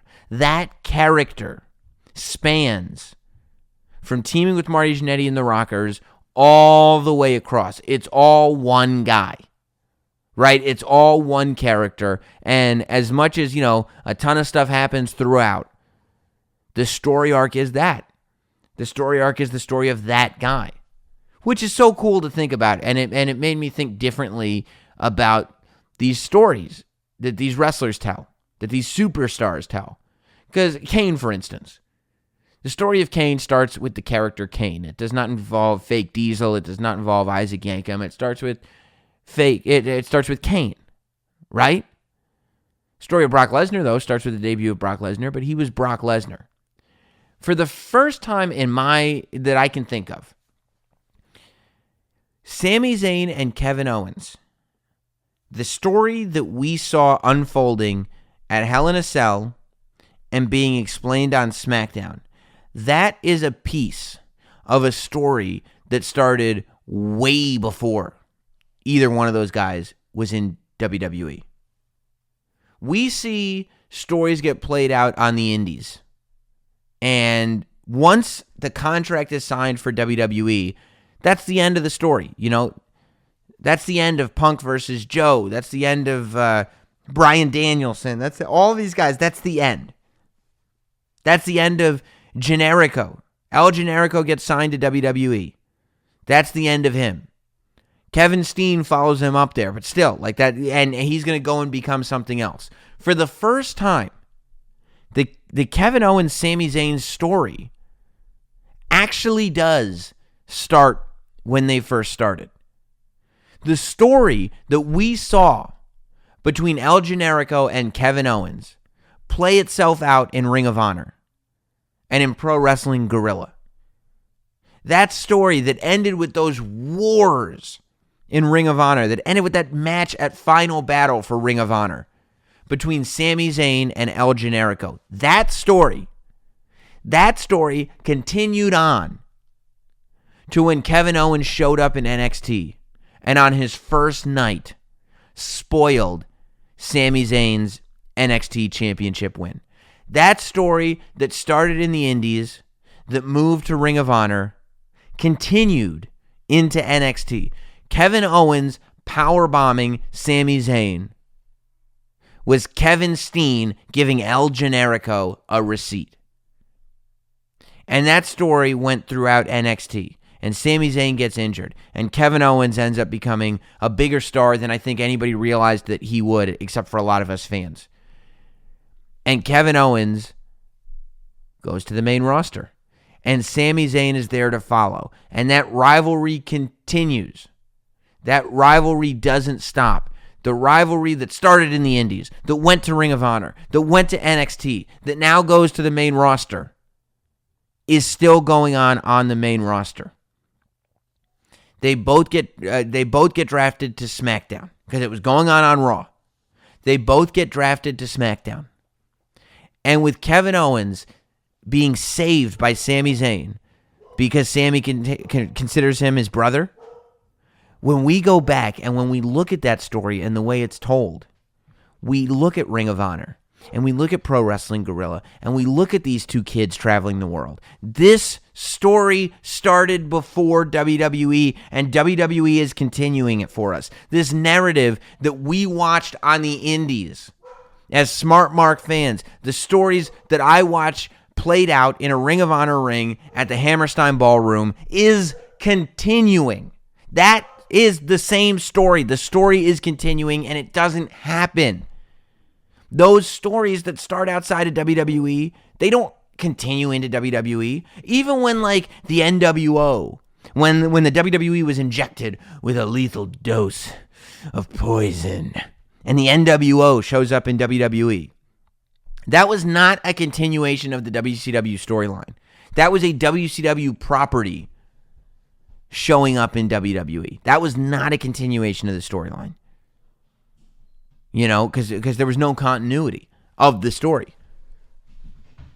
So that wasn't it. That wasn't what we're talking about, When Goldberg showed up in WWE, yeah, it was the Goldberg character, but it wasn't a continuation of a story that started elsewhere. This is a continuation of a story. This Kevin Owens and Sami Zayn is a story about wrestling. It's not a WWE story anymore. As much as it is, it isn't. WWE is allowing itself to be a chapter in this much, much bigger story. And if they can get the rights to the footage from Ring of Honor and from Pro Wrestling Guerrilla and from all these other spots, the DVD that they're going to put out, the documentary that they'll be able to put out one day, and it shouldn't be for years, of Sami Zayn versus Kevin Owens. Sami Zayn with Kevin Owens. We are watching the continuation of one of the longest running stories in the history of wrestling. This is not like when WCW hired Ultimate Warrior and Roddy Piper and tried to relive those glory days. That's not what this is. When Roddy Piper showed up in WCW, when Ultimate Warrior showed up in WCW to take on Hulk Hogan, that was not a continuation of a rivalry that existed in WWE and now we're going to keep fighting. That was, that match was in WWE, we should do it in WCW. Even when Macho Man was in WCW, it was not a continuation of that story. There was no continuity. WWE is not looking at matches that happened in Ring of Honor between Kevin Steen and Al Generico and saying, okay, let's redo those matches here. The story's continuing. Generico, Steen, Owens, Zayn, that story is continuing. We're now in chapter whatever, and the backdrop is WWE. That's never happened before. If it has, strike me down. And by strike me down, I mean tweet me and tell me when it happened. Because I would love to have that discussion of when has a story been so big that WWE is simply the backdrop for a part of it. I mean, that's an amazing thing to witness as a wrestling fan. That's the perspective that I look at this in. And so I'm so excited that Sami Zayn and Kevin Owens are on the same team, and there was that Sami Zayn turn. Not just because it's great for Sami Zayn to actually have something like this that he can sink his teeth into, but because it's a story unlike anything else that's been told in wrestling, quite frankly. Really, it's amazing. Give it some thought. Think about it with me. As far as the rest of the Hell in a Cell pay-per-view goes, Bobby Roode and Dolph Ziggler, it was what it was. It worked for what it worked for. Both guys are great, and it was what it was. The other title matches, the women's title match, you want to see Charlotte get her just deserves, but that was the one match, I think. That and the Kevin Owens match, and I didn't even predict the right way Kevin Owens was going to win. But I think that Natty walking out with the championship was the only thing that I predicted correctly on the whole pay-per-view. So I don't mind Natty keeping the title. I think Charlotte's just going to get it maybe at Survivor Series or down the road. So that's not a big deal to me. I was confused about the AJ Styles thing. Again, don't even bother listening to State of Wrestling last week because I planned out SmackDown from last week until WrestleMania, and now everything's changed. But if you look at it, once they said Ty Dillinger was involved in the triple threat match for the U.S. title at Hell in a Cell, I said to myself, I think I know why. That's so that the title can be put on Baron Corbin without Baron Corbin having to beat AJ Styles. Baron Corbin gets the title, even though he's got nuclear heat. Oh, everybody hates Baron Corbin, but I guess I'll give him the title. So I in my mind, I was like, okay, so they want to give Baron Corbin the U.S. title, which I'm good with. I'm a big Baron Corbin fan. But they don't want to have him beat AJ Styles. They don't want AJ Styles to be pinned right now. Okay, totally get it. I'm perplexed as to why AJ Styles lost to Baron Corbin on SmackDown clean. Long term, I don't think it hurts AJ Styles just because he's so good that people can look past it. But, I do wonder why you bothered going to all the trouble of putting AJ in a scenario where he didn't have to get beat for the title at the pay-per-view, only to have him get beat in trying to get the title back at SmackDown. Maybe it's because they feel like what's next for AJ Styles can be bigger than the U.S. title, and eventually Baron Corbin can come knocking on his door and saying, hey, I can beat you because I beat you before. I don't know. But I thought that was very... the strangest part of the whole thing was AJ Styles losing clean on SmackDown because, just... if he's going to lose clean, have him lose clean for the title, I guess. But I don't know. I don't make those decisions. But I would love to talk to somebody about that. And just to pick somebody's brain. I want to know the psychology as to why AJ would lose clean on SmackDown. The WWE Championship match is a match that a lot of people are talking about. And, I'm not going to lie. I was disappointed. I talked about it on the podcast. I think that Hell in a Cell was the moment to make Nakamura the champion of the world. I think people would not have expected it. And I think Nakamura can be WWE champion. I don't think we've seen from Nakamura what he has to offer to the WWE. And I don't know if that's Nakamura's fault. I don't know if that's WWE's fault. We don't know who to blame from watching at home. But I do know that the Nakamura from New Japan, the King of Strong Style, I haven't seen him on the main roster except for flashes in the John Cena match and at the Money in the Bank when he stared down AJ Styles. The commentators at Hell in a Cell, they said, oh, Nakamura actually turned down a deal with the UFC, which I believe is true. I've read that before. The problem is I haven't seen anything in the ring that would tell me that this guy can beat an MMA fighter. I haven't seen that. I've seen the shirts that say King of Strong Style. I haven't seen anything that's Strong Style in the ring. I haven't seen the stuff that makes Nakamura Nakamura. I think that his promos should be short and concise and rare. Every now and then he should just say something quick and be done. And I think that, if you're going to do all the crazy rock star stuff, which I think is necessary, what made Nakamura so appealing to me in New Japan was that he did all this Michael Jackson stuff. But then once he was in the ring, he was so badass that, you would have to be afraid of him.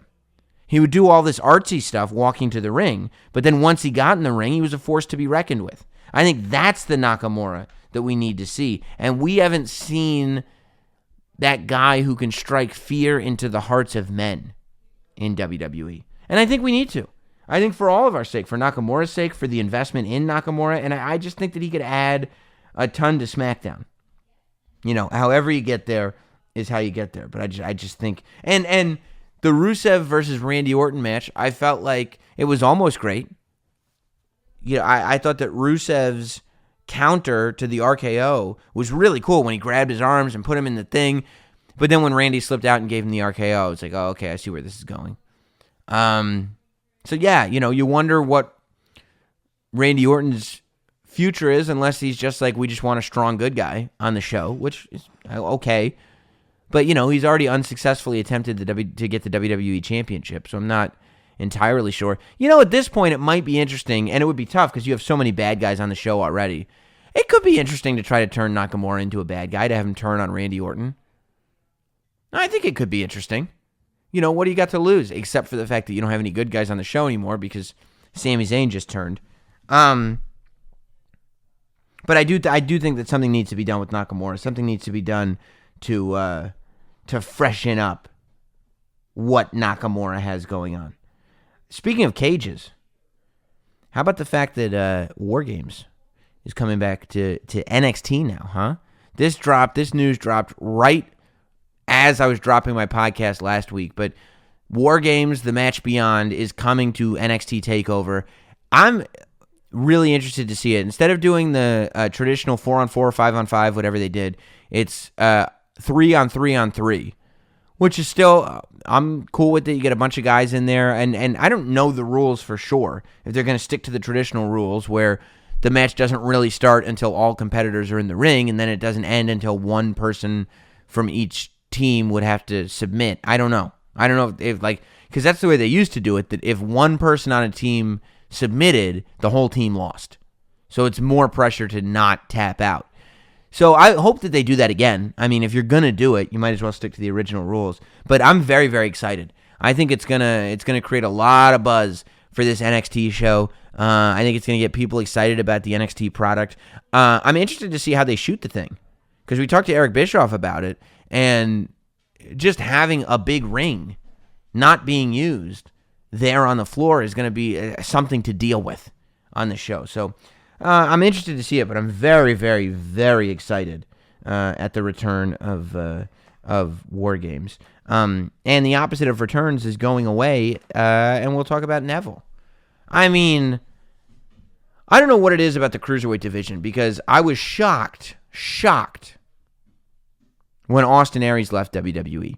Because to me, like, I understand the Cruiserweight division isn't the most prestigious thing in the world, and it's got a bad rep amongst some fans, but from the very beginning, I think that the Cruiserweight division had a pretty tremendous spotlight put on it, and continues to have a pretty tremendous spotlight put on it. And Austin Aries had been doing some of his best work.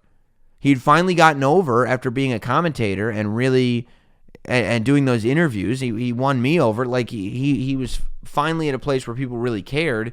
And I don't know if it was just not winning the championship. I don't know what it was.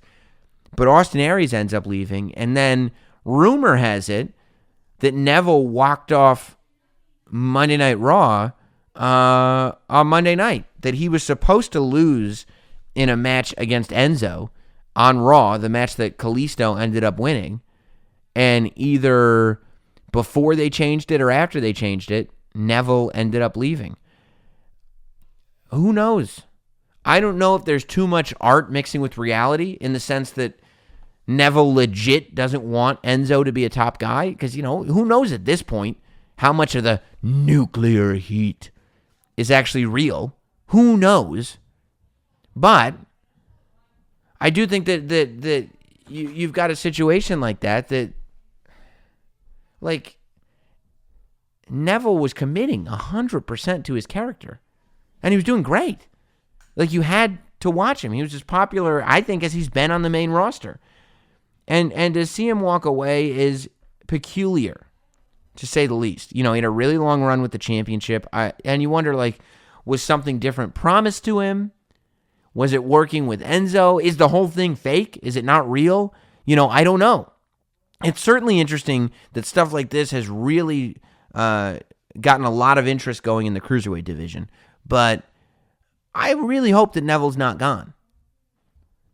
And sometimes I think that guys end up being too close to what they're doing for their own good, meaning that maybe Neville could not see how well he was doing or how well he was being received.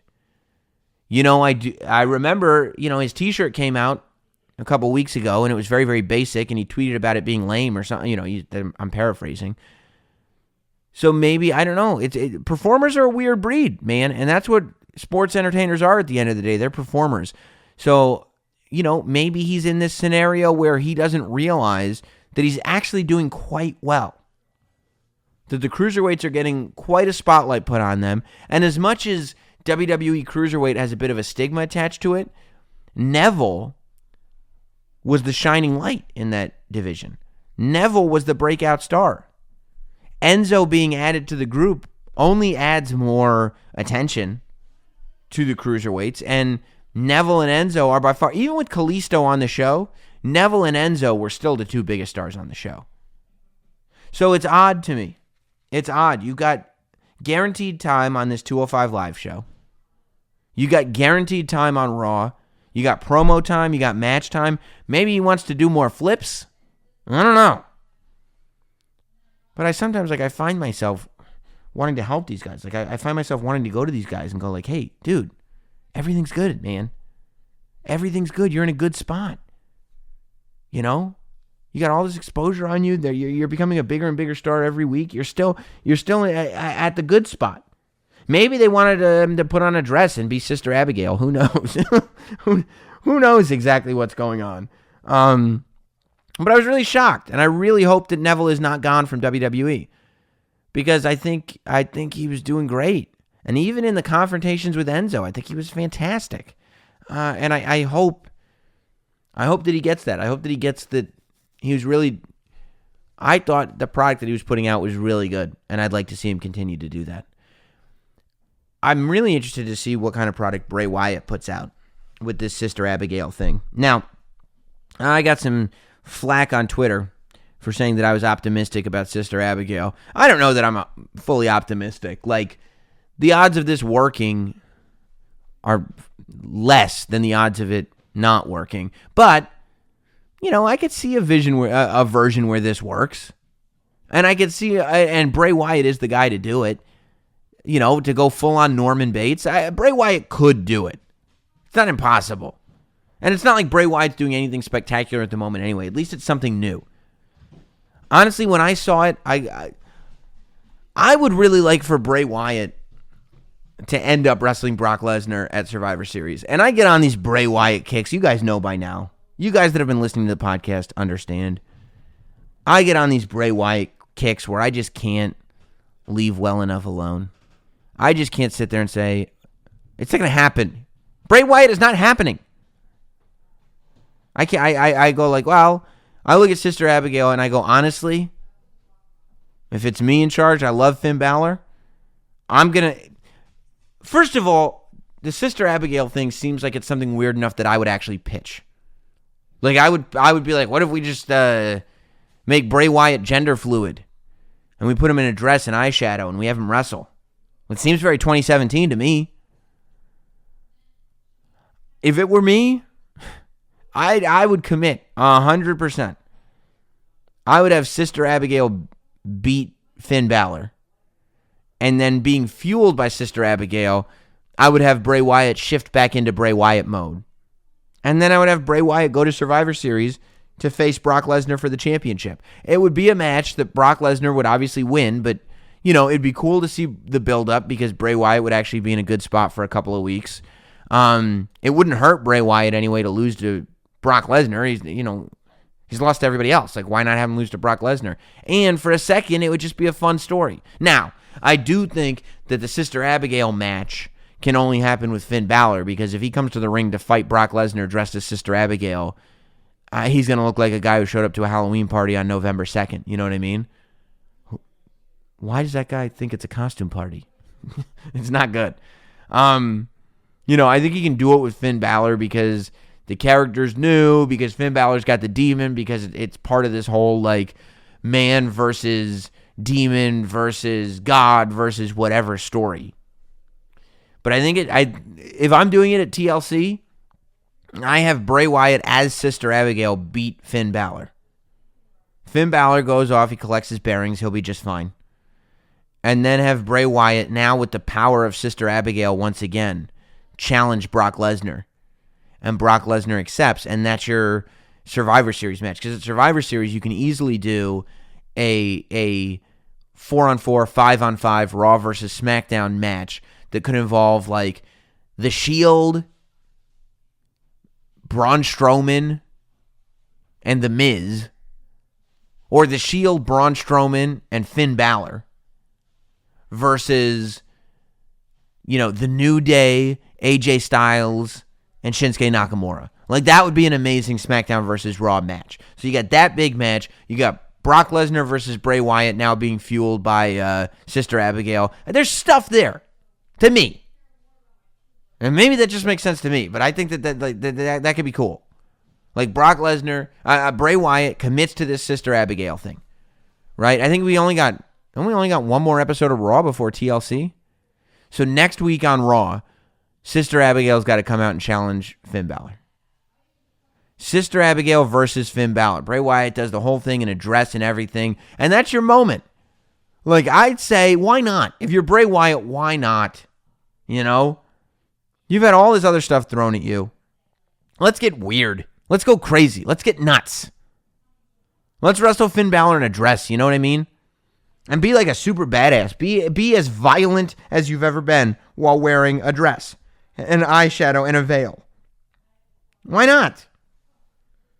And then have him win clean. After a beatdown from a man in a dress. Finn Balor licks his wounds, he'll be fine. And then Bray Wyatt reemerges new and powerful. You got from now until the end of November to make Bray Wyatt seem super tough, which you can do. Scary, which you can do. Have him beat some people. and then have him lose to Brock Lesnar at Survivor Series. Who you hurting?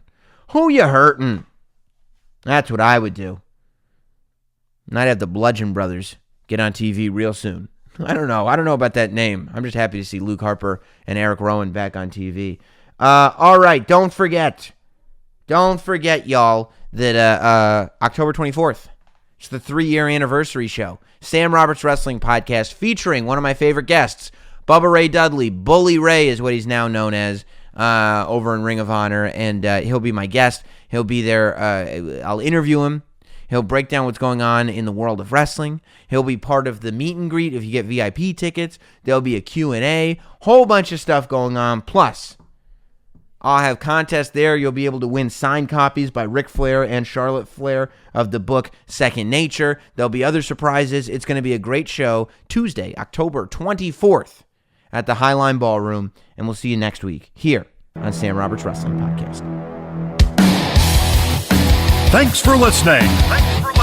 Follow at notsam on Twitter, Instagram, Facebook, and YouTube. And subscribe for free to listen every week to Sam Roberts Wrestling Podcast.